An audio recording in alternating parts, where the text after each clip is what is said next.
नमस्कार दोस्तों, आज हम आनंद लेंगे दिनकर जी की कविता का, जिसका शीर्षक है तकदीर का बंटवारा। इसके पीछे की कहानी 1 मिनट सुन लें तो आपको इस कविता में और आनंद आएगा और आप अपने हर परिचित को इसके बारे में बताने के लिए बेचैन हो जाएंगे। जब 1937 में प्रांतीय चुनाव हुए तो कांग्रेस को भारी जीत मिली। मुस्लिम लीग बुरी तरह हार गई। उसे मुसलमानों के सिर्फ 4.4% वोट मिले। बाकी मुसलमानों ने कांग्रेस या अन्य क्षेत्रीय दलों को वोट दिए। अब मुस्लिम लीग चुनाव हारने के बाद कांग्रेस से मांग करने लगी कि अपनी सरकार में हमारे लोग भी शामिल करो, नहीं तो मुसलमानों को कौन देखेगा।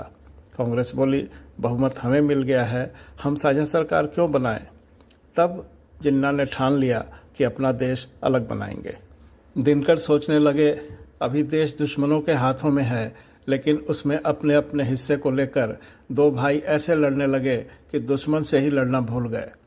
इसी परिस्थिति में दिनकर ने यह कविता लिखी, तकदीर का बंटवारा। आइए इस कविता का एक एक छंद समझते हैं।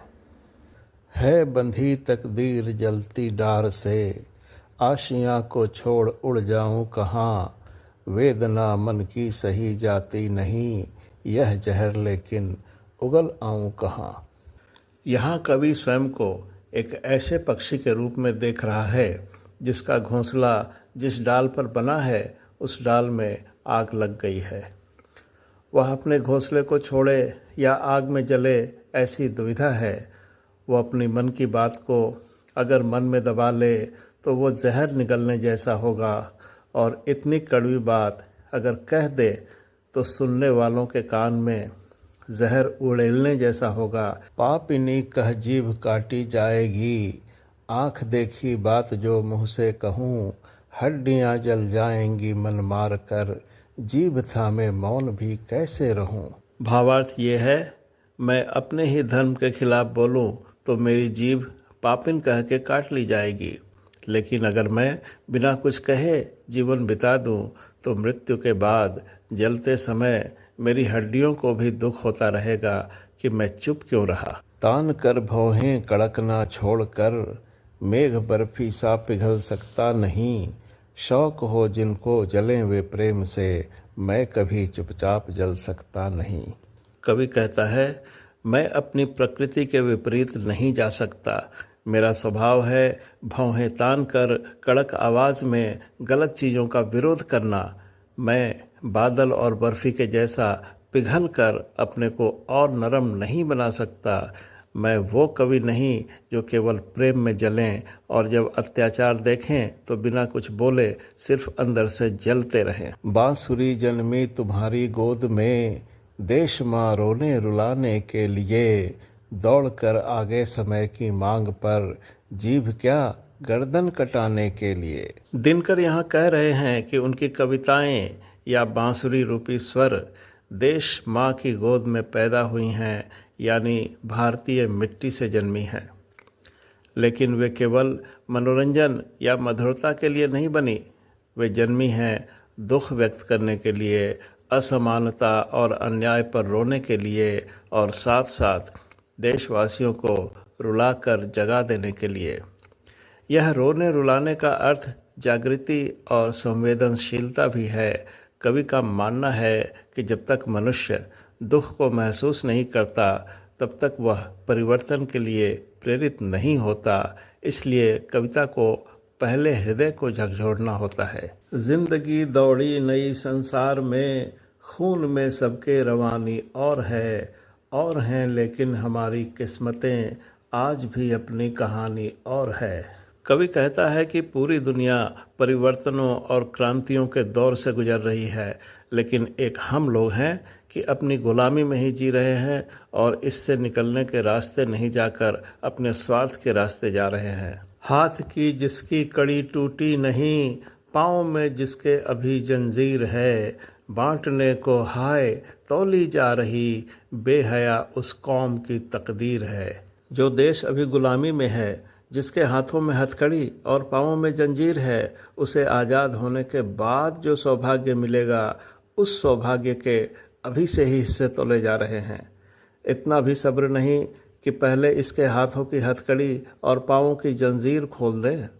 बेबसी में कांप कर रोया हृदय, शाप सी आहें गरम आई मुझे, माफ़ करना जन्म लेकर गोद में, हिंद की मिट्टी शर्म आई मुझे।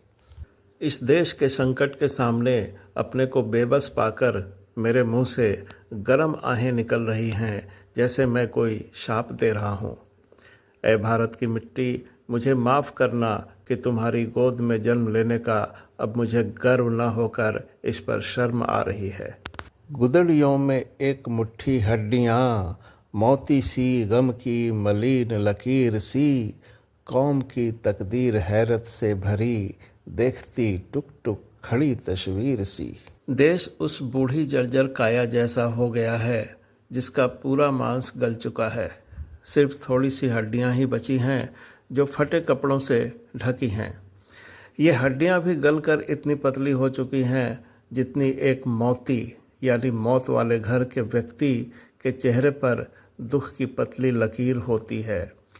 देश का भविष्य इसमें अपनी दुर्दशा देख रहा है, चुपचाप। चीथड़ों पर एक की आंखें लगीं, एक कहता है कि मैं लूँगा जबां, एक की जिद है पीने दो मुझे, खून जो इसकी रगों में है रवां। इस बुरे हाल में भी इस देश के निवासी उस शरीर को नोचने में लगे हैं। एक कहता है मुझे उसके चिथड़े लेने हैं अपना तन ढकने को। दूसरा कहता है मुझे उसकी ज़ुबान ही काट कर दे दो, खाऊंगा। तीसरा कहता है कि इसमें जो खून बचा है वो मुझे सब पीना है। खून खून की प्यास तो जाकर पियो, जालिमों अपने हृदय का खून ही, मर चुकी तकदीर हिंदुस्तान की, शेष इसमें एक बूंद लहू नहीं। ऐसे नर पिशाचों को धिक्कारते हुए कवि कहता है कि अगर खून के प्यासे हो तो अपने हृदय को ही चीरकर उसका खून पी लो, क्योंकि इस देश के सूखे शरीर में तो अब खून भी नहीं बचा है। मुस्लिमों तुम चाहते जिसकी ज़बां, उस गरीबिन ने ज़बां खोली कभी, हिंदुओं बोलो तुम्हारी याद में, कौम की तकदीर क्या बोली कभी। ऐ मुस्लिमों, तुम जिस माँ की बोली को देश की भाषा बनाना चाहते हो, उस माँ की बोली कभी निकली भी है इस गुलामी में। ऐ हिंदुओं, तुमने कुछ ऐसा पुण्य किया है जिससे इस देश का भविष्य तुम्हें याद करेगा। छेड़ता आया ज़माना पर कभी, कौम ने मुँह खोलना सीखा नहीं, जल गई दुनिया हमारे सामने, किंतु हमने बोलना सीखा नहीं। कवि दुखी होकर कहता है कि इस देश ने बाहरी जुल्म करने वालों के खिलाफ कभी मुंह खोलने की हिम्मत नहीं दिखाई। वो देश को हमारे सामने जलाते रहे, पर उनके विरोध में कुछ बोलना है ये तक हमने सीखा ही नहीं। ताव थी किसकी कि बांधे कौम को, एक होकर हम कहीं मुंह खोलते, बोलना आता कहीं तकदीर को, हिंद वाले आसमां पर बोलते। कवि कहता है अगर हम सब एक साथ मिलकर आवाज़ उठाते रहते तो किसकी हिम्मत थी कि हमें बेड़ियों में बांध कर रखता। हम लोग आसमान की तरफ मुँह करके तो चिल्लाना जानते हैं, लेकिन आज़ादी के लिए मुँह तक नहीं खोलते। खून बहाया जा रहा इंसान का, सींग वाले जानवर के प्यार में, कौम की तकदीर फोड़ी जा रही, मस्जिदों की ईंट की दीवार में।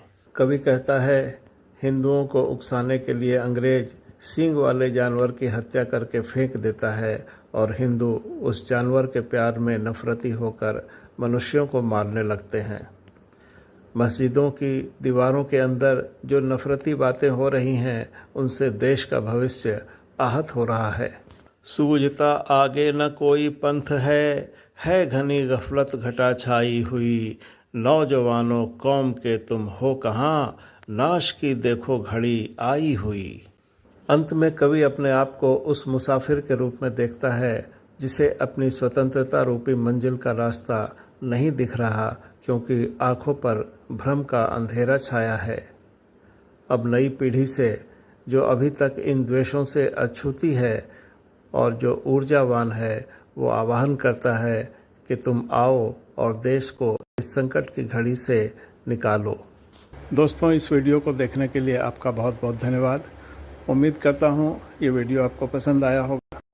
अगर इस वीडियो में कहीं भी आपको तथ्यों के विश्लेषण या काव्य के संकलन में किसी त्रुटि का आभास हो तो कृपया मुझे सूचित करेंगे और मुझे सुधार का एक मौका देंगे।